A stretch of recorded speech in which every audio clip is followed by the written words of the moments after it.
Latest news ਸਭ ਤੋਂ ਪਹਿਲਾਂ ਆਪਣੇ ਫੋਨ ਤੇ ਦੇਖਣ ਲਈ ਸਾਡਾ ਚੈਨਲ ਸਬਸਕ੍ਰਾਈਬ ਕਰੋ ਅਤੇ ਨੋਟੀਫਿਕੇਸ਼ਨ ਦੇ ਲਈ ਬੈਲ ਆਈਕਨ ਜ਼ਰੂਰ ਦਬਾਓ।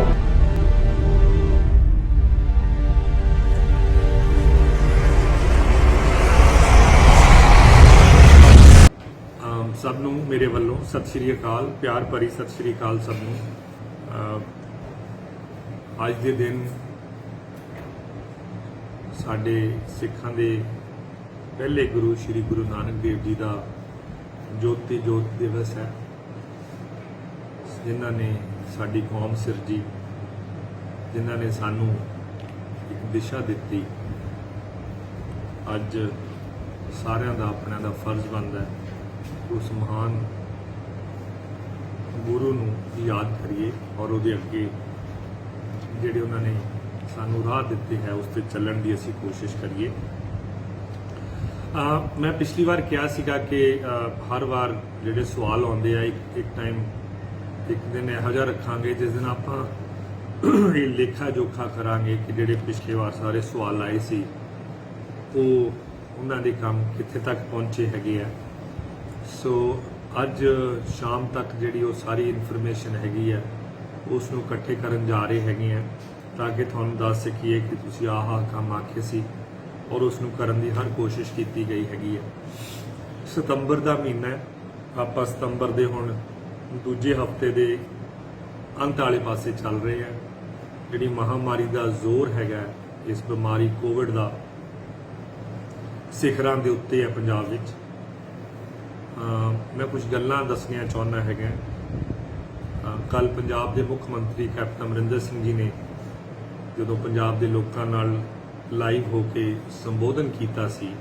तो कुछ आंकड़े कुछ गल्लां बातां उन्होंने भी कीतियां सी। उन्हां गल्लां विचों ही मैं तुहाडे अगे वो कुछ गल्लां रखनियां चाहुंदा। उन्होंने आख्या कि जिहड़ा समा हैगा इस समय दे विच आपां नूं किसी विरोधी धिर बारे या किसी नाल दे राज बारे उन्हां दे आंकड़ियां बारे गलबात नहीं करनी चाहिए भी उत्थे जिहड़े हालात जे अपने वर्गे है या अपने तो अच्छे नहीं हैगे, क्योंकि कुछ राज इहो जिहे है जे आपां आंकड़ियां नाल गल करिए तो वो अपने तो जिहड़े नाल दे राज हैगे उन्हां दे जिहड़े आंकड़ियां दे मुताबिक वो हजे उन्हां दी जिहड़ी लड़ाई हैगी वो अपने नालों ज़्यादा सख्त हैगी है। और उन्होंने इत्थों तक भी गल आखी कि जो उन्होंने कोई जरूरत होवे तो वो पंजाब सरकार जो या एज मुख मंत्री पंजाब जो कर सकते हैगे है उन्होंने मदद लई मदद विच आउणगे। सो समा किसी नूं बुरा भला कहण दा नहीं हैगा। ये समा दे नाल आपां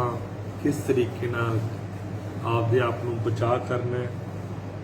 इस महामारी नाल दी जिहड़ी लड़ाई है किवें जारी रखनी है ताकि जिहड़ा मिशन फतेह का जिहड़ा ये समा हैगा मिशन फतेह के अधीन जिहड़ा बीमारी का ये समा हैगा इस विचों आपां फतेह हासिल करके अगे निकलीए और उम्मीद करिए कि जदों इस साल का 2020 का खत्म होंदा और अगला साल चढ़दा वो अपने सारिਆਂ ਲਈ खुशी भरिया होवे, अपने सारे सज्जन मित्र परिवार मैंबर सारे सेहतयाब रहन। टैसट अजकल पंजाब दे विच तकरीबन हुण 30,000 के आस पास पहुँच गए है। जिहड़ा आपां एकांतवास वेले वो पोस्टर घरां दे अगे लाउंदे सी वो लाउणे बंद कर दिते गए हैं। जिहड़े आपां टैसट करवाने हैगे है वो उन्हां दीयां कीमतां जिवें सरकारी हस्पतालों में फ्री हैगियां और प्राइवेट हस्पतालों में 250 रुपया निर्धारित कर दित्तियां गईयां। एक शिकायत लगातार ये हैल्थ डिपार्टमेंट विचों आ रही है कि जिहड़े प्राइवेट हॉस्पिटल हैगे आ उन्हां दे विच जिहड़ा उन्हां दा तरीका हैगा इलाज करन दा या दो किस्म की इनफॉर्मेशन आ रही है। कि ये आ रही है कि जिहड़े प्राइवेट हॉस्पिटल है जी वो अजकल बाकी इलाज उन्होंने बंद कर दिते हैं और सिर्फ तो सिर्फ कोविड का इलाज कर रहे हैं और वो इलाज बड़ा महंगा हो रहा है। दूसरा ये आ रहा है कि प्राइवेट हॉस्पिटलों के विच जिहड़ी आपां कोविड नूं पेशेंट नूं लैके जाने हैं उसनूं जिहड़ी इनफॉर्मेशन हैगी है भावें वो उन्हां दे रोज़ की जिहड़ी बीमारी की हालात की है उन्होंने लैके होवे या रोज़ का कितना खर्चा हो रहा है उन्होंने लैके होवे वो जिहड़ी इनफॉर्मेशन हैगी है वो सही नहीं दसी जा रही। ਸੋ ਮੈਂ ਸਿਰਫ ਇਹੀ ਗੱਲ ਕਹਿਣੀ ਚਾਹੁੰਦਾ ਹਾਂ, ਬੜੇ ਇਹ ਜਿਹੜੇ ਫੀਡਬੈਕ ਜਾਂ ਸੁਝਾਅ ਤੁਹਾਡੇ ਵੱਲੋਂ ਆਇਆ ਹੈ, ਇਹ ਪੰਜਾਬ ਮੁੱਖ ਮੰਤਰੀ ਸਾਹਿਬ ਦੇ ਦਫ਼ਤਰ ਔਰ ਉਹਨਾਂ ਕੋਲ ਵੀ ਪਹੁੰਚ ਗਿਆ ਹੈ ਔਰ ਬੜੀ ਜਲਦੀ ਹੀ ਜਿਹੜੇ ਸਾਡੇ ਪੰਜਾਬ ਦੇ ਚੀਫ ਸੈਕਟਰੀ ਸਾਹਿਬ ਹੈਗੇ ਆ ਸੀਐਮ ਸਾਹਿਬ ਵੱਲੋਂ ਉਹਨਾਂ ਨੂੰ ਹਦਾਇਤ ਦਿੱਤੀ ਗਈ ਹੈ, ਬੇਨਤੀ ਕੀਤੀ ਗਈ ਹੈ ਕਿ ਜਿਹੜੇ ਪ੍ਰਾਈਵੇਟ ਹਸਪੀਟਲਸ ਹੈਗੇ ਆ ਇਹਨਾਂ ਸਾਰਿਆਂ ਨਾਲ ਇੱਕ ਮੀਟਿੰਗ ਕਰਕੇ ਵੀਡੀਓ ਕਾਨਫਰੰਸ ਰਾਹੀਂ ਇਹ ਗੱਲਾਂ ਉਹਨਾਂ ਨਾਲ ਸ਼ੇਅਰ ਕਰੋ, ਉਹਨਾਂ ਨੂੰ ਦੱਸੋ ਜ਼ਰੂਰੀ ਹੈ ਇਸ ਟਾਈਮ ਤੇ ਇਹ ਜਿਹੜੇ ਪ੍ਰਾਈਵੇਟ ਹਸਪੀਟਲਸ ਦਾ ਜਿਹੜਾ ਉਹਨਾਂ ਨੇ ਕੰਟਰੀਬਿਊਟ ਕਰਨਾ, ਜਿਹੜਾ ਉਹਨਾਂ ਨੇ ਇਸ ਵਿੱਚ ਆਪਦਾ ਹਿੱਸਾ ਪਾਉਣਾ, ਉਹਦੇ ਵਿੱਚ ਕੋਈ ਕਮੀ ਨਾ ਰਹਿ ਜਾਵੇ। ਮੈਂ ਦੱਸਣਾ ਚਾਹੁੰਦਾ ਕਿ ਭਾਵੇਂ ਆਪਣੇ ਮੈਡੀਕਲ ਕਾਲਜਸ ਹੋਣ, ਭਾਵੇਂ ਆਪਣੇ ਸਿਵਲ ਹਸਪੀਟਲਸ ਹੋਣ, ਕਈ ਵਾਰ ਆਪਾਂ ਆંકੜਿਆਂ ਦੀ ਗੱਲ ਕਰਦੇ ਹੈਗੇ ਆ, ਜਿਵੇਂ ਇਸ ਕੋਈ ਸ਼ੱਕ ਨਹੀਂ ਕਿ ਪਿਛਲੇ ਕੁਝ ਦਿਨਾਂ ਦੇ ਵਿੱਚ ਜਿਹੜੇ ਪਿਛਲੇ 5-6 ਦਿਨ ਗਏ ਹੈਗੇ ਆ ਉਸ ਦੇ ਵਿੱਚ ਜਿਹੜਾ ਆਪਣੇ ਪੰਜਾਬ ਦੇ ਵਿੱਚ ਔਰ ਪੰਜਾਬ ਦੇ ਮੁੱਖ ਮੰਤਰੀ ਸਾਹਿਬ ਨੇ ਵੀ ਇਹਦੇ ਬਾਰੇ ਗੱਲ ਕੀਤੀ ਹੈਗੀ ਹੈ ਕਿ ਜਿਹੜੇ ਲੋਕ ਇਸ ਮਹਾਮਾਰੀ ਨੂੰ ਜਾਨ ਜਿਹਨੂੰ ਕਹਿ ਲਓ ਆਪਦੀ ਗਵਾ ਚੁੱਕੇ ਹਨ, ਉਹ ਵਾਕਿਆ ਹੀ ਇੱਕ ਚਿੰਤਾ ਦਾ ਵਿਸ਼ਾ। ਉਹਨਾਂ ਨੇ ਕਿਹਾ ਕਿ ਭਾਵੇਂ ਇੱਕ ਵੀ ਪੰਜਾਬ ਦੇ ਵਿੱਚੋਂ ਕਿਸੇ ਬੰਦੇ ਦੀ ਇਸ ਤਰੀਕੇ ਨਾਲ ਜਾਨ ਜਾਂਦੀ ਹੈ ਤਾਂ ਉਹਨਾਂ ਨੂੰ ਭਾਰੀ ਦੁੱਖ ਹੁੰਦਾ ਹੈ। ਸੋ ਉਹਨਾਂ ਗੱਲਾਂ ਨੂੰ ਦੇਖਦੇ ਹੋਏ ਮੈਂ ਇੱਕ ਬੜੀ ਜ਼ਰੂਰੀ ਗੱਲ ਸਾਰਿਆਂ ਨੂੰ ਕਹਿਣਾ ਚਾਹੁੰਦਾ ਜਾਂ ਬੇਨਤੀ ਕਰਨੀ ਚਾਹੁੰਦਾ ਕਿ ਇਹ ਜਿਹੜੀ ਬਿਮਾਰੀ ਹੈ ਇਹ ਲੱਛਣ ਵਾਲੀ ਵੀ ਹੈ, ਬਿਨਾਂ ਲੱਛਣ ਤੋਂ ਵੀ ਹੈ। ਮੇਰੀ ਸਿਰਫ ਇਹਦੇ ਵਿੱਚ ਇੱਕ ਬਹੁਤ ਜ਼ਰੂਰੀ ਜਿਹੜੀ ਗੱਲ ਤੁਹਾਨੂੰ ਸਾਰਿਆਂ ਨੂੰ ਕਹਿਣ ਵਾਲੀ ਹੈ ਕਿ ਇਸ ਬਿਮਾਰੀ ਦਾ ਇਲਾਜ ਆਪ ਨੀਮ ਹਕੀਮ ਹੋ ਕੇ ਨਾ ਕਰੋ। ਜਦੋਂ ਵੀ ਤੁਹਾਨੂੰ ਇਸ ਬਿਮਾਰੀ ਦੇ ਲੱਛਣ ਸ਼ੁਰੂਆਤ ਹੁੰਦੀ ਹੈ, ਸ਼ੁਰੂਆਤ ਵਿੱਚ ਜ਼ਰੂਰ ਆਪਦੇ ਫੈਮਿਲੀ ਡਾਕਟਰ ਨੂੰ, ਜੇ ਤੁਸੀਂ ਉਹਨਾਂ 'ਚ ਵਿਸ਼ਵਾਸ ਕਰਦੇ ਹੋ, ਜਾਂ ਜਿਹੜਾ ਵੀ ਡਾਕਟਰ ਭਾਵੇਂ ਸਰਕਾਰੀ ਹੈ ਭਾਵੇਂ ਪ੍ਰਾਈਵੇਟ ਹੈ, ਜਿੱਥੇ ਤੱਕ ਤੁਹਾਡੀ ਪਹੁੰਚ ਹੁੰਦੀ ਹੈ ਉੱਥੇ ਇੱਕ ਵਾਰੀ ਜ਼ਰੂਰ ਪਹੁੰਚ ਕਰੋ। ਇਹ ਬਹੁਤ ਜ਼ਰੂਰੀ ਹੈ ਕਿ ਪਹਿਲੇ 2-3 ਦਿਨਾਂ ਦੇ ਵਿੱਚ ਜਦੋਂ ਤੁਹਾਨੂੰ ਇਹ ਬਿਮਾਰੀ ਦੀ ਕੋਈ ਸਿੰਪਟਮਸ ਮਿਲਦੇ ਆ, ਕੋਈ ਲੱਛਣ ਦਿਖਦੇ ਆ, ਤਾਂ ਤੁਸੀਂ ਜ਼ਰੂਰ ਨੇੜੇ ਦੇ ਹਸਪਤਾਲ, ਕਲੀਨਿਕ, ਡਾਕਟਰ ਸਾਹਿਬਾਨਾਂ ਤੱਕ ਪਹੁੰਚ ਕਰੋ, ਕਿਉਂਕਿ ਇਸ ਬਿਮਾਰੀ ਦਾ ਆਪਾਂ ਸ਼ੁਰੂ ਵਿੱਚ ਸਹੀ ਇਲਾਜ ਕਰਨਾ ਸ਼ੁਰੂ ਕਰ ਜਾਂਦੇ ਆ ਤਾਂ 95 ਤੋਂ 96% ਜਿਹੜੇ ਲੋਕ ਹੈਗੇ ਆ ਉਸ ਬਿਮਾਰੀ ਉੱਤੇ ਜਿੱਤ ਹਾਸਲ ਕਰਦੇ ਆ। ਔਰ ਜਿਵੇਂ ਜਿਵੇਂ ਆਪਾਂ ਇਸ ਨੂੰ ਲੇਟ ਕਰਦੇ ਜਾਂਦੇ ਆ, ਆਪ ਹੀ ਆਪਦੀ ਜੜੀ ਬੂਟੀ ਦਵਾਈਆਂ ਹਰ ਕਿਸਮ ਦੇ ਅੱਜ ਕੱਲ੍ਹ ਤਰੋ ਤਰੀਕੇ ਅਪਣਾ ਰੱਖੇ ਹੈਗੇ ਹਨ। ਇੱਥੋਂ ਤੱਕ ਵੀ ਆਪਾਂ ਕਈਆਂ ਨੇ ਆਪਦੇ ਗਲੇ ਵੀ ਸਾੜ ਲਏ ਹੈ, ਇਸ ਕਿਸਮ ਦੀ ਆਪਾਂ ਕਾੜੇ ਤੇ ਪਤਾ ਨਹੀਂ ਕੀ ਪੀਂਦੇ ਆ, ਜਿਹੜੇ ਕਿ ਸ਼ਾਇਦ ਅੱਛੇ ਹੋਣ ਇਸ ਬਿਮਾਰੀ ਲਈ। ਮੈਂ ਖੁਦ ਡਾਕਟਰ ਨਹੀਂ ਹੈਗਾ, ਇਸ ਕਰਕੇ ਮੈਂ ਨਹੀਂ ਦੱਸ ਸਕਦਾ, ਪਰ ਮੇਰੀ ਇੰਨੀ ਕੀ ਬੇਨਤੀ ਹੈ ਕਿ ਆਪਾਂ ਕੋਸ਼ਿਸ਼ ਕਰੀਏ, ਆਪਾਂ ਔਰ ਜਿਹੜੇ ਆਪਣੇ ਪਰਿਵਾਰ ਦੇ ਮੈਂਬਰ ਹੈ ਜਾਂ ਆਪਣੇ ਜਿਹੜੇ ਸਰਪੰਚ ਕਾਉਂਸਲਰ ਸਾਹਿਬਾਨ ਹੈ, ਜੋ ਉਹਨਾਂ ਨੂੰ ਵੀ ਪਤਾ ਲੱਗਦਾ ਹੈ, ਤਾਂ ਬੇਨਤੀ ਇਹ ਕਰੀਏ ਕਿ ਇੱਕ ਵਾਰੀ ਜ਼ਰੂਰ ਜਾ ਕੇ ਆਪਣੇ ਡਾਕਟਰ ਨਾਲ ਇੱਕ ਵਾਰੀ ਗੱਲਬਾਤ ਕਰਕੇ ਜਿਵੇਂ ਕਿ ਮੈਡੀਸਨ ਮਿਲਣੀ ਚਾਹੀਦੀ ਆ, ਉਸ ਮੁਤਾਬਿਕ ਆਪਾਂ ਇਸ ਦਾ ਇਲਾਜ ਸ਼ੁਰੂ ਕਰਾ ਸਕੀਏ। ਇਸ ਤੋਂ ਇਲਾਵਾ 2-3 ਗੱਲਾਂ ਪੰਜਾਬ ਦੇ ਮੁੱਖ ਮੰਤਰੀ ਕੈਪਟਨ ਅਮਰਿੰਦਰ ਸਿੰਘ ਜੀ ਨੇ ਹੋਰ ਵੀ ਆਖੀਆਂ ਕਿ ਜਿਹੜੇ ਉਹ ਪਰਿਵਾਰ, ਜਿਹੜੇ ਉਹ ਇਨਸਾਨ ਜਿਹੜੇ ਆਪਦਾ ਗੁਜ਼ਾਰਾ ਦਿਹਾੜੀ ਨਾਲ ਜਾਂ ਇਸ ਕਿਸਮ ਦੇ ਜਿਹਨੂੰ ਆਪਾਂ ਡੇਲੀ ਵੇਜਰਸ ਕਹਿੰਦੇ ਆ, ਉਹ ਕੋਈ ਵੀ ਹੋ ਸਕਦਾ ਹੈ, ਕਿਸੇ ਵੀ ਪਰਿਵਾਰ ਜਾਂ ਜਾਤ ਨਾਲ ਸੰਬੰਧ ਰੱਖ ਸਕਦਾ ਹੈ, ਉਹਨਾਂ ਵਿੱਚ ਇਹ ਬਿਮਾਰੀ ਦੀ ਅਲਾਮਤ ਆ ਜਾਵੇ ਤਾਂ ਉਹਨਾਂ ਦੀ ਕੋਸ਼ਿਸ਼ ਹੋਣੀ ਚਾਹੀਦੀ ਹੈ ਕੋਈ ਜ਼ਰੂਰ ਆਪਦੇ ਜਿਹੜਾ ਉਹਨਾਂ ਦਾ ਵਾਰਡ ਪ੍ਰਧਾਨ ਹੈ, ਪੰਚ ਹੈ, ਜਾਂ ਕੋਈ ਨੇੜ ਦਾ ਜਿਹੜਾ ਸਰਕਾਰੀ ਦਫ਼ਤਰ ਹੈ ਉਹਦੇ ਵਿੱਚ ਜਾ ਕੇ ਦੱਸਣ, ਕਿਉਂਕਿ ਪੰਜਾਬ ਦੇ ਮੁੱਖ ਮੰਤਰੀ ਜੀ ਨੇ ਇਹੋ ਜਿਹੇ ਪਰਿਵਾਰਾਂ ਲਈ ਜਿਨ੍ਹਾਂ ਦੇ ਵਿੱਚ ਇਹੋ ਜਿਹੀ ਕੋਈ ਪ੍ਰੋਬਲਮ ਆ ਜਾਂਦੀ ਹੈ ਉਹਨਾਂ ਲਈ ਵਿਸ਼ੇਸ਼ ਜਿਹੜਾ ਹੈਗਾ ਸਮੱਗਰੀ ਕਹਿ ਲਓ, ਖਾਣ ਪੀਣ ਦਾ ਸਮਾਨ ਕਹਿ ਲਓ, ਉਹਦੇ ਪੈਕੇਟਸ ਬਣਾ ਕੇ ਹਦਾਇਤ ਦਿੱਤੀ ਵੀ ਹੈਗੀ ਹੈ ਜ਼ਿਲ੍ਹਾ ਦੇ ਡਿਪਟੀ ਕਮਿਸ਼ਨਰਸ ਨੂੰ, ਪੋਲੀਟੀਕਲ ਜਿਹੜੇ ਹੈਗੇ ਐਮਐਲਏ ਸਾਹਿਬਾਨਾਂ ਨੂੰ, ਕਿ ਉਹਨਾਂ ਦੇ ਘਰ ਤੱਕ ਇਹ ਚੀਜ਼ ਪਹੁੰਚਾਈ ਜਾਵੇ ਔਰ ਯਕੀਨੀ ਬਣਾਇਆ ਜਾਵੇ ਤਾਂ ਕਿ ਉਹਨਾਂ ਨੂੰ ਇਸ ਗੱਲ ਦਾ ਫਿਕਰ ਨਾ ਹੋਵੇ ਵੀ ਜੇ ਅੱਜ ਅਸੀਂ ਦਿਹਾੜੀ ਨਹੀਂ ਕਰ ਸਕਦੇ ਤਾਂ ਸਾਡਾ ਸ਼ਾਮ ਦਾ ਜਿਹੜਾ ਚੁੱਲ੍ਹਾ ਹੈਗਾ ਉਹ ਕਿਵੇਂ ਬਲੂਗਾ। ਸੋ ਬੜੀ ਜ਼ਰੂਰੀ ਗੱਲ ਹੈਗੀ ਹੈ ਕਿ ਇਹ ਗੱਲ ਉਹਨਾਂ ਤੱਕ ਆਪਾਂ ਪਹੁੰਚਾਈਏ, ਕਿਉਂਕਿ ਸ਼ਾਇਦ ਉਹ ਫੇਸਬੁੱਕਸ ਤੇ ਇਹੋ ਜਿਹੇ ਸੋਸ਼ਲ ਮੀਡੀਆ ਤੇ ਸ਼ਾਇਦ ਉਹ ਨਾ ਹੋਣ, ਪਰ ਆਪਾਂ ਨੂੰ ਆਪਦੇ ਗੁਆਂਢ ਵਿੱਚ, ਆਪਣੇ ਏਰੀਆ ਇਲਾਕੇ ਵਿੱਚ ਪਤਾ ਹੁੰਦਾ ਹੈ, ਔਰ ਕੋਸ਼ਿਸ਼ ਕਰੀਏ ਕਿ ਆਪਾਂ ਉਹਨਾਂ ਤੱਕ ਪਹੁੰਚ ਕਰੀਏ, ਉਹ ਆਪਣੇ ਤੱਕ ਸ਼ਾਇਦ ਨਾ ਪਹੁੰਚ ਕਰ ਸਕਣ। ਆਪਾਂ ਨੂੰ ਬਸਤੀਆਂ ਬਾਰੇ ਪਤਾ ਹੈ, ਆਪਾਂ ਨੂੰ ਵਾਰਡਾਂ ਬਾਰੇ ਪਤਾ ਹੈ, ਆਪਾਂ ਨੂੰ ਪਤਾ ਹੁੰਦਾ ਕਿ ਕਿੱਥੇ ਇਹੋ ਜਿਹੇ ਪਰਿਵਾਰ ਜਿਹੜੇ ਹੈਗੇ ਆ ਉਹ ਆਪਦਾ ਵਸੇਬਾ ਜਿਹੜਾ ਹੈਗਾ ਜਾਂ ਰਹਿਣ ਦਾ ਜਿਹੜਾ ਜਿੱਥੇ ਉਹਨਾਂ ਦਾ ਜ਼ਰੀਆ ਹੈਗਾ, ਘਰ ਮਕਾਨ ਹੈਗੇ ਆ ਜਿੱਥੇ ਉਹ ਰਹਿ ਰਹੇ ਹੈਗੇ ਆ। ਇੱਕ ਪੰਜਾਬ ਦੇ ਮੁੱਖ ਮੰਤਰੀ ਜੀ ਨੇ ਕੱਲ੍ਹ ਬੜਾ ਅਹਿਮ ਐਲਾਨ ਕੀਤਾ ਜਿਸ ਦੇ ਵਿੱਚ ਉਹਨਾਂ ਨੇ ਆਖਿਆ ਕਿ ਕੋਈ ਵੀ ਪਰਿਵਾਰ ਦਾ ਮੈਂਬਰ ਜਿਹੜਾ ਕਿ ਕੋਵਿਡ ਪੋਜ਼ਿਟਿਵ ਪਾਇਆ ਜਾਊਗਾ ਉਹਦੇ ਲਈ ਵੀ ਕੋਈ 17 ਜਾਂ 18 ਜਿਹੜੀਆਂ ਚੀਜ਼ਾਂ ਮੈਡੀਸਨਸ ਉਹਦੇ ਵਿੱਚ ਕਹਿ ਲਓ, ਆਕਸੀਮੀਟਰ, ਥਰਮਾਮੀਟਰ, ਦਵਾਈਆਂ, vitamin C, vitamin D, Dolo, multi vitamins, ਇਸ ਤੋਂ ਇਲਾਵਾ ਸਟੀਮਰ ਭਾਫ ਦੇਣ ਲਈ, ਇਸ ਕਿਸਮ ਦੇ 17 ਚੀਜ਼ਾਂ ਦਾ ਇਹ ਪੈਕੇਟ ਇੱਕ ਬਣਾਇਆ ਹੈ ਔਰ ਇਹ ਵੀ ਡਿਊਟੀ ਲਗਾਈ ਗਈ ਹੈਗੀ ਹੈ ਜ਼ਿਲ੍ਹਾ ਦੇ ਡਿਪਟੀ ਕਮਿਸ਼ਨਰਾਂ ਦੀ ਕਿ ਉਹ ਯਕੀਨੀ ਬਣਾਉਣ ਕਿ ਜਿਹੜੀ ਕਿੱਟ ਹੈਗੀ ਹੈ ਹਰ ਉਸ ਪਰਿਵਾਰ ਦੇ ਘਰ ਪਹੁੰਚੇ। ਔਰ ਨਾਲ ਦੀ ਨਾਲ ਇਹ ਵੀ ਹਦਾਇਤਾਂ ਜਾਰੀ ਕੀਤੀਆਂ ਕਿ ਜਿਹੜੇ ਡਾਕਟਰ ਸਾਹਿਬਾਨ ਹੈਗੇ ਆ ਉਹਨਾਂ ਨਾਲ ਰਾਬਤਾ ਜਿਹੜਾ ਹੈਗਾ ਉਹ ਕਾਇਮ ਰੱਖਣ ਤਾਂ ਕਿ ਜਿਹੜੀ ਬਿਮਾਰੀ ਦੀ ਉਹਨਾਂ ਦੀ ਸਟੇਜ ਕੀ ਹੈ, ਕਿਸ ਤਰੀਕੇ ਨਾਲ ਉਹ ਮਹਿਸੂਸ ਕਰ ਰਹੇ ਹੈ, ਉਹਦੇ ਬਾਰੇ ਲਗਾਤਾਰ ਜਿਹੜੀ ਜਾਣਕਾਰੀ ਹੈ ਉਹ ਹੈਲਥ ਮਹਿਕਮੇ ਵਿੱਚ, ਸਿਹਤ ਦੇ ਮਹਿਕਮੇ ਵਿੱਚ, ਸਿਹਤ ਵਿਭਾਗ ਵਿੱਚ ਉਹਨਾਂ ਤੱਕ ਪਹੁੰਚਦੀ ਰਹੇ ਤਾਂ ਕਿ ਜਾਨ ਜਿਹੜੀ ਹੈਗੀ ਆਪਾਂ ਉਹਨਾਂ ਦੀ ਬਚਾਉਣ ਲਈ ਕੋਈ ਕਮੀ, ਕੋਈ ਕਸਰ, ਕੋਈ ਮਿਹਨਤ ਜਾਂ ਕੋਈ ਕੋਸ਼ਿਸ਼ ਨਾ ਛੱਡੀਏ। ਸੋ ਇਹ ਬੜੀਆਂ ਜ਼ਰੂਰੀ ਗੱਲਾਂ ਜਿਹੜੀਆਂ ਮੈਂ ਕਹਿਣਾ ਚਾਹੁੰਦਾ ਸੀ। ਇੱਕ ਵਾਰੀ ਫਿਰ ਦੁਹਰਾਉਣਾ ਚਾਹੁੰਦਾ ਕਿ ਸਭ ਨੂੰ ਬੇਨਤੀ ਹੈ ਕਿ ਆਹ ਦੌਰ ਦੇ ਵਿੱਚ ਹਜੇ ਵੀ ਆਪਾਂ ਸੋਸ਼ਲ ਡਿਸਟੈਂਸਿੰਗ, ਮੂੰਹ 'ਤੇ ਮਾਸਕ ਪਾਉਣ ਦਾ ਕੰਮ, ਹੱਥ ਧੋਣ ਦਾ ਕੰਮ ਜਿਹੜਾ ਹੈਗਾ ਹੋਰ ਵਧੇਰੇ ਤਰੀਕੇ ਨਾਲ ਇਸ ਨੂੰ ਜਾਰੀ ਰੱਖ ਸਕੀਏ।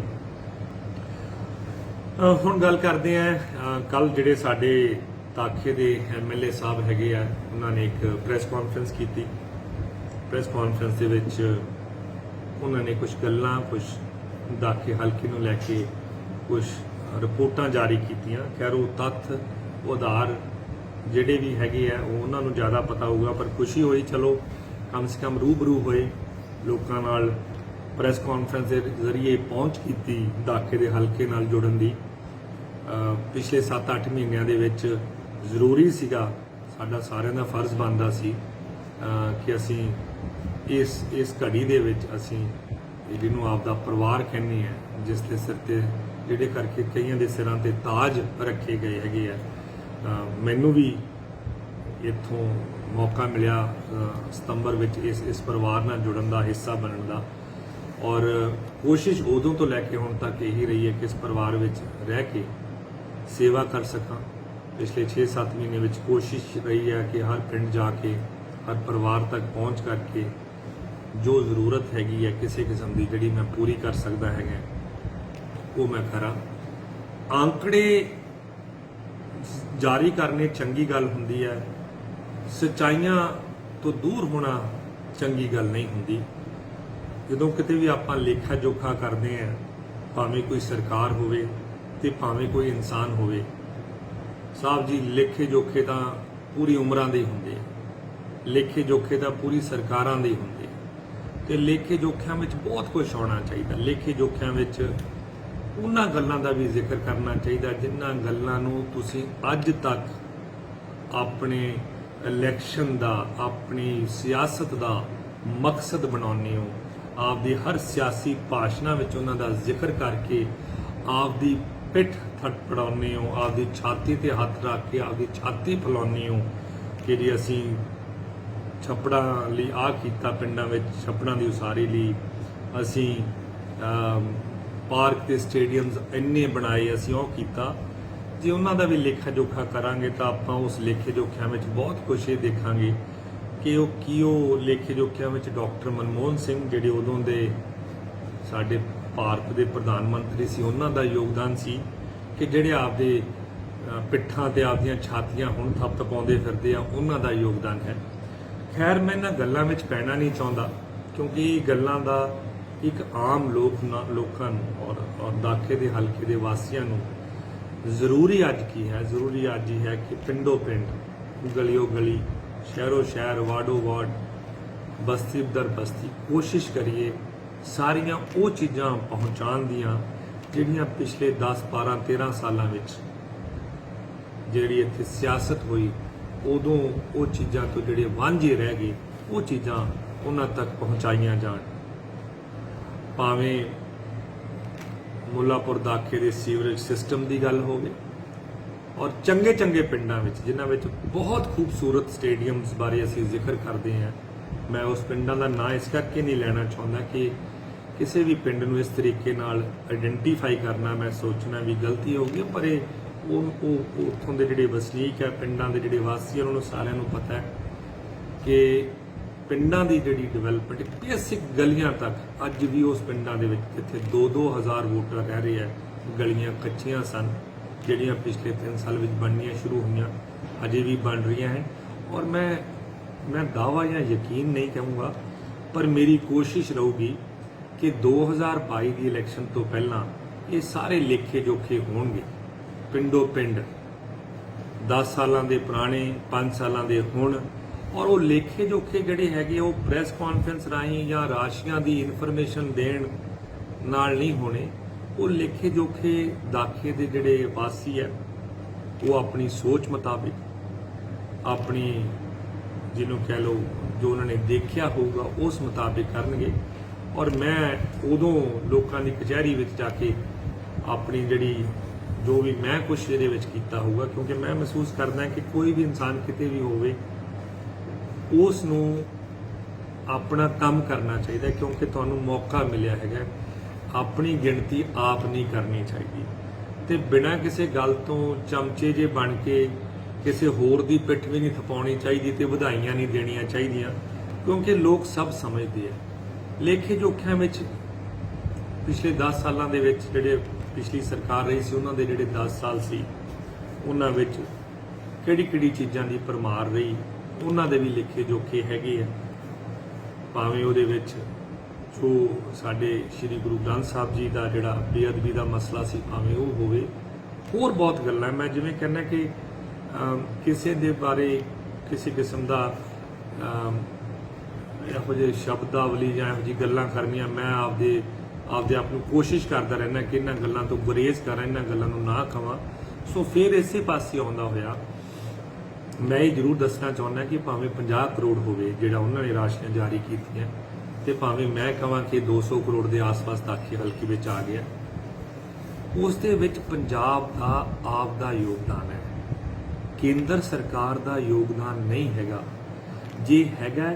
ਤਾਂ ਉਹ ਇੱਕ ਸਰਕਾਰ, ਰਾਜ ਸਰਕਾਰ ਤੇ ਇੱਕ ਭਾਰਤ ਸਰਕਾਰ ਦਾ ਆਪ ਦਾ ਦੇਣ ਲੈਣ ਦਾ ਇੱਕ ਤਰੀਕਾ ਬਣਿਆ ਹੋਇਆ ਹੈਗਾ। ਅੱਜ GST ਦੀ ਆਪਾਂ ਗੱਲ ਕਰਦੇ ਹਾਂ, ਜਿਹੜਾ ਕਿ ਹਰ ਸਟੇਟ ਆਪ ਕਲੈਕਟ ਕਰਦੀ ਹੈ, ਜਾਂਦਾ ਉਹ ਦਿੱਲੀ ਹੈ, ਉੱਥੋਂ ਤੁਹਾਨੂੰ ਹਿੱਸਾ ਤੁਹਾਡਾ ਮਿਲਦਾ ਹੈ ਤੇ ਤੁਹਾਨੂੰ ਉਹ ਮਿਲਿਆ ਜਾਂਦਾ ਹੈ। ਅਸੀਂ ਆ 50 ਕਰੋੜ ਲਈ ਤਾਂ ਜਿਹੜੇ ਸਾਡੇ ਉੱਥੇ ਵਿਰੋਧੀ ਪਾਰਟੀ ਦੇ ਉਹਨਾਂ ਦੇ ਜਿਹੜੇ ਪਾਰਟੀ ਦੇ ਪ੍ਰਧਾਨ, ਉਹਨਾਂ ਦੀ ਜਿਹੜੀ ਧਰਮ ਪਤਨੀ ਜੀ ਹੈਗੀ ਆ ਉੱਥੇ ਮੰਤਰੀ ਦੀ, ਅਸੀਂ ਪਿੱਠ ਥਪਥਪਾਉਂਦੇ 50 ਕਰੋੜ ਬਾਰੇ ਉਹਨਾਂ ਨੂੰ ਵਧਾਈ ਦਿੰਦੇ ਆ। ਪਰ ਕਿਤੇ ਵਧਾਈ ਤੋਂ ਇਲਾਵਾ ਉਹਨਾਂ ਨੂੰ ਸਵਾਲ ਵੀ ਪੁੱਛ ਲੈਣੇ ਚਾਹੀਦੇ ਹੈ ਕਿ ਜੀ ਤੁਸੀਂ ਜਿਹੜੇ ਫਾਰਮ ਆਰਡੀਨੈਂਸ ਤੇ ਸਾਈਨ ਕੀਤੇ, ਜਿਨ੍ਹਾਂ ਨਾਲ ਪੰਜਾਬ ਦਾ ਕਿਸਾਨ ਬਰਬਾਦ ਹੋ ਜੂ, ਜਿਨ੍ਹਾਂ ਕਰਕੇ ਅੱਜ ਕਿਸਾਨ ਯੂਨੀਅਨਸ ਤੇ ਸਾਰੀਆਂ ਪਾਰਟੀਆਂ, ਸਿਰਫ ਇਹਨਾਂ ਦੀ ਪਾਰਟੀ ਤੇ ਜਿਹੜੀ ਪਾਰਟੀ ਇਹਨਾਂ ਦੀ ਭਾਈਵਾਲ ਪਾਰਟੀ ਦਿੱਲੀ ਵਿੱਚ ਰਾਜ ਕਰ ਰਹੀ ਹੈ, ਉਹਨਾਂ ਨੂੰ ਛੱਡ ਕੇ ਸਾਰੀਆਂ ਪਾਰਟੀਆਂ ਇਕਮੁੱਠ ਹੋ ਕੇ ਉਹ ਲੜਾਈ ਕਰ ਰਹੀਆਂ ਹਨ, ਉਹਨਾਂ ਬਾਰੇ ਵੀ ਜ਼ਰੂਰ ਪ੍ਰੈਸ ਕਾਨਫਰੰਸ ਕਰਨ ਔਰ ਉਹਦਾ ਲੇਖਾ ਜੋਖਾ ਜ਼ਰੂਰ ਦੇਣ, ਕਿਉਂਕਿ ਉਹ ਵੀ ਬਹੁਤ ਜ਼ਰੂਰੀ ਹੈ। ਆਪ ਕਈ ਵਾਰ ਟਰੈਕਟਰ ਤੇ ਬੈਠੇ ਨਜ਼ਰ ਆਉਂਦੇ ਹੈ, ਆਪਦੀ ਕਿਸਾਨੀ ਬਾਰੇ ਗੱਲ ਕਰਦੇ ਹੈ, ਉਸ ਕਿਸਾਨੀ ਨੂੰ ਬਚਾਉਣ ਬਾਰੇ, ਕਿਉਂਕਿ ਵੱਡੇ ਕਿਸਾਨਾਂ ਨੂੰ ਜਿਨ੍ਹਾਂ ਕੋਲੇ ਵੱਡੀਆਂ ਖੇਤੀਆਂ ਹੈਗੀਆਂ ਸ਼ਾਇਦ ਉਹਨਾਂ ਆਰਡੀਨੈਂਸਸ ਦਾ ਫਰਕ ਨਾ ਪਵੇ, ਪਰ ਇੱਕ ਛੋਟੇ ਕਿਸਾਨ ਨੂੰ, ਇੱਕ ਮੱਧ ਵਰਗ ਦੇ ਕਿਸਾਨ ਦੀ ਉਸ ਫਾਰਮ ਆਰਡੀਨੈਂਸ ਦੇ ਵਿੱਚ ਪੂਰੀ ਬਰਬਾਦੀ ਲਿਖੀ ਹੈ। ਔਰ ਕੱਲੇ ਕਿਸਾਨ ਭਰਾਵਾਂ ਦੀ ਨਹੀਂ, ਉਹਦੇ ਵਿੱਚ ਪੂਰੇ ਪੰਜਾਬ ਦੀ, ਭਾਵੇਂ ਸਾਡੇ ਆੜ੍ਹਤੀਏ ਪਰਿਵਾਰ ਹੋਣ, ਸਹਿਬਾਨ ਹੋਣ, ਭਾਵੇਂ ਸਾਡੇ ਜਿਹੜੇ ਮਜ਼ਦੂਰ ਜਿਹੜੇ ਮੰਡੀਆਂ ਵਿੱਚ ਕੰਮ ਕਰਦੇ ਆ ਉਹ ਹੋਣ, ਆਮ ਸ਼ਾਪਕੀਪਰ ਜਿਹੜੇ ਦੁਕਾਨਦਾਰ ਹੈ, ਜਿਹੜਾ ਸਾਰਾ ਜਿਹੜਾ ਪੰਜਾਬ ਦਾ ਤਾਣਾ ਬਾਣਾ ਹੈਗਾ ਸਾਡਾ, ਉਹ ਸਾਡੀ ਜਿਹੜੀ ਖੇਤੀ ਹੈਗੀ ਆ ਉਸ ਤੇ ਨਿਰਭਰ ਕਰਦਾ ਬਹੁਤ ਜ਼ਿਆਦਾ।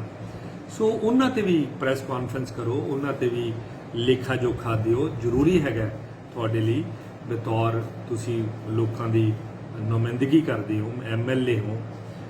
ਜਿੱਦਣ ਆਰਡੀਨੈਂਸ ਦੇ ਲੈ ਕੇ ਕਿਸਾਨ ਯੂਨੀਅਨਸ ਨੇ ਇੱਥੇ ਮੁੱਲਾਂਪੁਰ ਦਾਖਾ ਧਰਨਾ ਦਿੱਤਾ ਸੀ,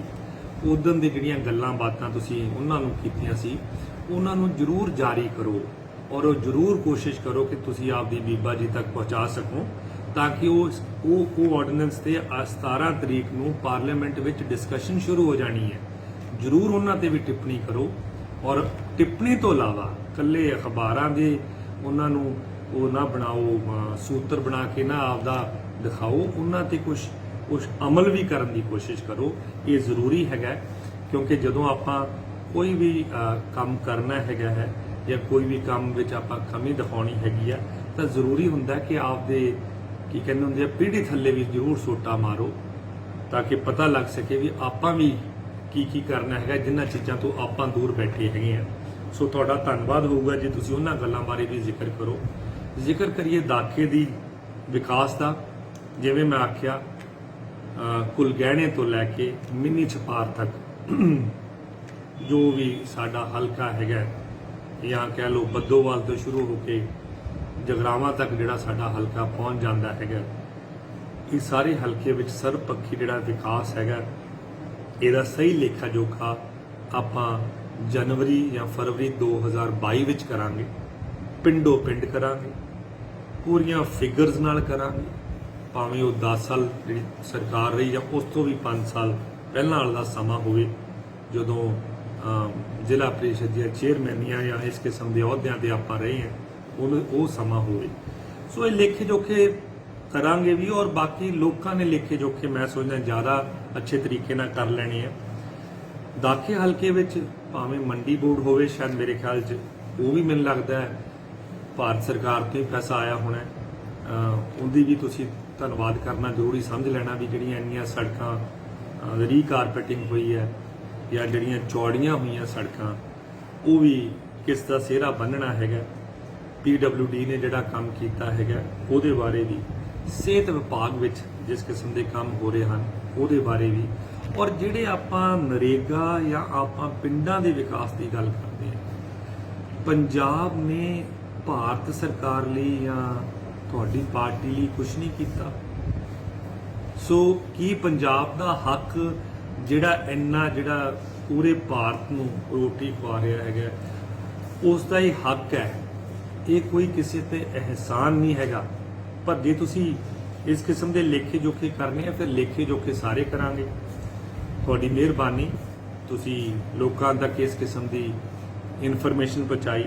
ਜਿਵੇਂ ਮੈਂ ਕਿਹਾ ਕਿ ਲੋਕ ਜਿਹੜੇ ਹੈਗੇ ਜਿਹੜੇ ਸਾਡੇ ਵੋਟਰ ਭਰਾ ਭੈਣ ਹੈਗੇ ਆ ਉਹ ਸਾਡੇ ਤੋਂ ਵੱਧ ਸਿਆਣੇ ਆ, ਦੁੱਖ ਸੁੱਖ ਦੇ ਵਿੱਚ ਸਾਥੀ ਕੌਣ ਹੈਗਾ ਉਹ ਸਭ ਕੁਝ ਦੇਖਦੇ ਹੈਗੇ ਆ।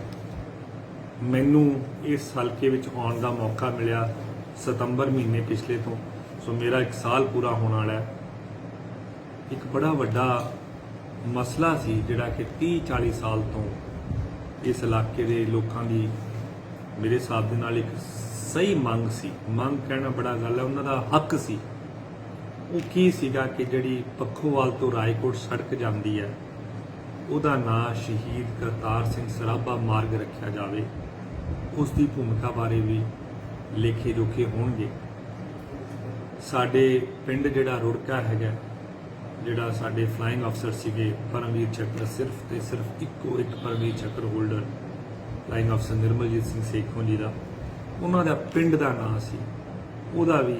ਉਹਨਾਂ ਦਾ ਜਿਹੜਾ ਉਹ ਸਰਕਾਰੀ ਸਕੂਲ ਸੀ ਉਹ ਨਾਂ ਉਹਨਾਂ ਦੇ ਨਾਂ ਤੇ ਹੋਣਾ ਚਾਹੀਦਾ ਸੀ। ਕਿੰਨਾ ਕਾਰਨਾਂ ਕਰਕੇ ਉਹ ਨਾਂ ਉੱਥੋਂ ਹਟ ਗਿਆ, ਉਹਦੇ ਬਾਰੇ ਵੀ ਚਰਚਾ ਹੋਣੀ ਚਾਹੀਦੀ ਸੀ, ਉਹਦੇ ਬਾਰੇ ਵੀ ਕੋਸ਼ਿਸ਼ ਹੋਣੀ ਚਾਹੀਦੀ ਸੀ ਔਰ ਉਹੋ ਜਿਹੇ ਕੰਮ ਵੀ ਹੋਣੇ ਚਾਹੀਦੇ ਸੀ। ਆ ਮਹਾਮਾਰੀ ਦੇ ਦੌਰਾਨ ਜਦੋਂ ਕਿ ਲੋਕਾਂ ਨੂੰ ਪਤਾ ਨਹੀਂ ਚੱਲ ਰਿਹਾ ਸੀਗਾ ਕਿ ਕਿਸ ਕਿਸਮ ਦੀ ਬਿਮਾਰੀ ਹੈ, ਕੀ ਹਾਲਾਤ ਹੈਗੇ ਆ, ਇੱਕ ਲੋੜ ਸੀ ਦਾਖੇ ਹਲਕੇ ਵਿੱਚ ਵੀ ਔਰ ਪੂਰੇ ਪੰਜਾਬ ਵਿੱਚ ਕਿ ਆਪਾਂ ਪਰਿਵਾਰਾਂ ਵਿੱਚ ਪਹੁੰਚ ਸਕੀਏ, ਉਹਨਾਂ ਨਾਲ ਗੱਲਬਾਤ ਕਰ ਸਕੀਏ, ਉਹ ਵੀ ਕਰਨਾ ਜ਼ਰੂਰੀ ਸੀ। ਗੱਲ ਕਰੀਏ ਮੁੱਲਾਂਪੁਰ ਸ਼ਹਿਰ ਦੀ, ਸੀਵਰੇਜ ਦਾ ਸਿਸਟਮ ਜਿਵੇਂ ਮੈਂ ਦੱਸਿਆ, ਸੜਕਾਂ ਦਾ ਸਿਸਟਮ ਜਿਵੇਂ ਮੈਂ ਦੱਸਿਆ, ਹੋਰ ਬੜੇ ਸਿਸਟਮ ਹੈ ਸਾਹਿਬ। ਕੀ ਹਾਲਾਤ ਕੀ ਸੀ ਕਿ ਤੁਸੀਂ ਅੱਜ 10 ਕਰੋੜ ਤੋਂ ਉੱਤੇ ਦੇ ਕੰਮ ਹੈ ਜਿਹੜੇ ਉਹ ਸ਼ਹਿਰ ਵਿੱਚ ਚੱਲ ਰਹੇ ਹਨ। ਸ਼ਾਇਦ ਉਹਦਾ ਵੀ ਲੇਖਾ ਜੋਖਾ ਬੀਬੀ ਹਰਸਿਮਰਤ ਦੇ ਹੀ ਤੁਸੀਂ ਹਿੱਸੇ ਪਾ ਦਿਓ। ਪਰ ਮੇਰੀ ਬੇਨਤੀ ਹੈ ਕਿ ਇਹ ਜਿਹੜੀਆਂ ਗੱਲਾਂ ਹੈਗੀਆਂ ਇਹ ਲੋਕਾਂ ਦੀ ਕਚਹਿਰੀ ਵਿੱਚ ਲੋਕਾਂ ਦੇ ਉਹਨਾਂ ਨੂੰ ਆਪਾਂ ਮੌਕਾ ਦਈਏ, ਉਹ ਇਸ ਗੱਲ ਤੇ ਆਪ ਹੀ ਪਾਉਣਗੇ ਵੀ ਇਸ ਦਾ ਕੀ ਕਿਸ ਨੇ ਕਿਹਦੀ ਕੀ ਇਹਦੇ ਵਿੱਚ ਦੇਣ ਹੈ। ਪਰ ਮੈਂ ਮਹਿਸੂਸ ਕਰਦਾ ਕਿ ਇਹ ਤਾਂ ਸਾਡੀਆਂ ਡਿਊਟੀਆਂ ਬਣੀਆਂ ਕਿ ਕੋਸ਼ਿਸ਼ ਇਹ ਹੋਣੀ ਚਾਹੀਦੀ ਹੈ ਕਿ ਅਸੀਂ ਵੱਧ ਤੋਂ ਵੱਧ ਪੈਸਾ ਹੋਰ ਲੈ ਕੇ ਆਈਏ, ਉਹਦੇ ਲਈ ਹੰਬਲੇ ਮਾਰੀਏ ਬੀਬੀ ਹਰਸਿਮਰਤ ਨੂੰ ਜਾਂ ਕਿਸੇ ਨੂੰ ਵੀ ਕਹਿ ਕੇ ਜੇ ਕੋਈ ਵਿਸ਼ੇਸ਼ ਪੈਕੇਜ ਮਿਲ ਸਕਦਾ ਸਾਡੇ ਹਲਕੇ ਲਈ ਜਾਂ ਸਾਡੇ ਰਾਜ ਲਈ ਉਹ ਲੈ ਕੇ ਆਈਏ, ਨਾ ਕਿ ਅਸੀਂ ਪਿਛਲੇ 9 ਮਹੀਨਿਆਂ ਤੋਂ 10 ਮਹੀਨਿਆਂ ਤੋਂ ਇਹੀ ਬੇਨਤੀਆਂ ਕਰੀ ਚੱਲੀਏ ਵੀ ਭਾਈ ਸਾਡੇ ਜਿਹੜੇ ਹਿੱਸੇ ਦਾ GST ਬਣਦਾ ਹੈ ਜਾਂ ਜਿਹੜੇ ਸਾਡੇ ਹਿੱਸੇ ਦਾ ਮਨਰੇਗਾ ਦਾ ਪੈਸਾ ਬਣਦਾ ਹੈ ਜਾਂ ਕੋਈ ਵੀ ਬਣਦਾ ਹੈ ਉਹ ਸਾਨੂੰ ਦੇ ਦਿੱਤਾ ਜਾਵੇ, ਤੇ ਜੇ ਉਹਦੇ ਵਿੱਚੋਂ ਕੁਝ ਆ ਜਾਂਦਾ ਹੈ ਤਾਂ ਅਸੀਂ ਉਸ ਨੂੰ ਆਪਦਾ ਪੈਸਾ ਬਣਾ ਲਈਏ। ਲੋਕਾਂ ਦਾ ਪੈਸਾ ਹੈ, ਸਭ ਲੋਕਾਂ ਦੀ ਕਮਾਈ ਵਿੱਚੋਂ ਜਿਹੜਾ ਉਹਨਾਂ ਨੇ ਨੇਕ ਕਮਾਈ ਵਿੱਚੋਂ ਆਪਦਾ ਦਸਵਾਂ ਦਸੌਂਦ ਕਹਿ ਲਓ ਜਾਂ ਅਲੱਗ-ਅਲੱਗ ਕਿਸਮ ਦੇ ਜਿਹੜੇ ਟੈਕਸ ਪੇ ਕੀਤੇ ਹੈਗੇ ਆ, ਉਹ ਉਹਨਾਂ ਦੇ ਜਿਹੜੀ ਇਕੱਤਰ ਕੀਤੀ ਹੋਈ ਰਾਸ਼ੀ ਹੈ ਉਹਦੇ ਵਿੱਚੋਂ ਇਹ ਪੈਸਾ ਉਹਨਾਂ ਲੋਕਾਂ ਤੇ ਲਾਇਆ ਜਾ ਰਿਹਾ, ਕਿਸੇ ਦੀ ਖੈਰਾਤ ਨਹੀਂ ਔਰ ਕਿਸੇ ਦੀ ਮਿਹਰਬਾਨੀ ਨਹੀਂ। ਸੋ ਇੱਕ ਵਾਰੀ ਫੇਰ ਤੁਹਾਡਾ ਸਾਰਿਆਂ ਦਾ ਮੈਂ ਧੰਨਵਾਦ ਕਰਦਾ। ਤੁਸੀਂ ਹਮੇਸ਼ਾ ਜਿਹੜੀ ਮੇਰੀ ਜਦੋਂ ਵੀ ਮੈਂ ਇਸ ਤਰੀਕੇ ਨਾਲ ਤੁਹਾਡੇ ਨਾਲ ਰੂਬਰੂ ਹੁੰਦਾ, ਤੁਸੀਂ ਬਹੁਤ ਜ਼ਿਆਦਾ ਮੈਨੂੰ ਹੌਸਲਾ ਦਿੰਦੇ ਹੋ। ਕਈ ਵਾਰ ਮੇਰੀਆਂ ਕਮੀਆਂ ਵੀ ਮੈਨੂੰ ਦੱਸਦੇ ਹੋ ਔਰ ਮੇਰੇ 'ਚ ਬਹੁਤ ਕਮੀਆਂ ਹੈ। ਮੈਂ ਮਹਿਸੂਸ ਕਰਦਾ ਕਿ ਹਜੇ ਮੈਨੂੰ ਬਹੁਤ ਕੁਝ ਸਿੱਖਣ ਦੀ ਤੁਹਾਡੇ ਤੋਂ ਲੋੜ ਹੈ, ਤੁਹਾਡੇ ਤੋਂ ਸਮਝਣ ਦੀ ਲੋੜ ਹੈ। ਕਈ ਵਾਰ ਕੋਈ ਉਮਰ ਨਾਲ ਜਾਂ ਕੋਈ ਤਜਰਬੇ ਨਾਲ ਜਾਂ ਜਿਹੜੀ ਤੁਸੀਂ ਜਗ੍ਹਾ ਤੇ ਬੈਠੇ ਆ ਉਸ ਨਾਲ ਤੁਹਾਡੇ ਕੋਲ ਸਿਆਣਪ ਜਾਂ ਅਕਲ ਜਾਂ ਸੋਚ ਨਹੀਂ ਹੁੰਦੀ। ਕਈ ਵਾਰ ਕੋਈ ਵੀ ਇਨਸਾਨ ਕਿਸੇ ਵੀ ਵਰਗ ਦਾ ਹੋਵੇ, ਭਾਵੇਂ ਉਹਦੇ ਕੋਲੇ ਕੁਝ ਇਹੋ ਜਿਹੀਆਂ ਚੀਜ਼ਾਂ ਨਾ ਹੋਣ, ਪਰ ਜੇ ਉਹ ਆਪ ਦੀ ਕਈ ਵਾਰ ਗੱਲ ਦੱਸ ਜਾਵੇ ਉਸ ਨਾਲ ਬੜਾ ਫਾਇਦਾ ਹੁੰਦਾ ਹੈ। ਹਮੇਸ਼ਾ ਮੈਂ ਤੁਹਾਨੂੰ ਸਾਰਿਆਂ ਨੂੰ ਇਹ ਬੇਨਤੀ ਕਰਦਾ ਰਹਿੰਦਾ ਕਿ ਜੇ ਕੋਈ ਇਹੋ ਜਿਹੀ ਗੱਲ ਹੋਵੇ ਤਾਂ ਜ਼ਰੂਰ ਮੇਰੇ ਨਾਲ ਸਾਂਝੀ ਕਰੋ, ਤਾਂ ਕਿ ਮੈਂ ਆਪਦੀ ਉਸ ਜਿਹੜੀ ਕਮੀ ਹੈ ਉਸ ਨੂੰ ਦੂਰ ਕਰਨ ਵਿੱਚ ਸਹਾਈ ਹੋ ਸਕਾਂ ਔਰ ਆਪਦੇ ਆਪ ਨੂੰ ਠੀਕ ਕਰ ਸਕਾਂ। ਤੁਹਾਡੀ ਜਿਹੜੀ ਸੋਚ ਹੈਗੀ ਆ ਉਸ ਤੇ ਮੈਂ ਪਹਿਰਾ ਦੇ ਸਕਾਂ।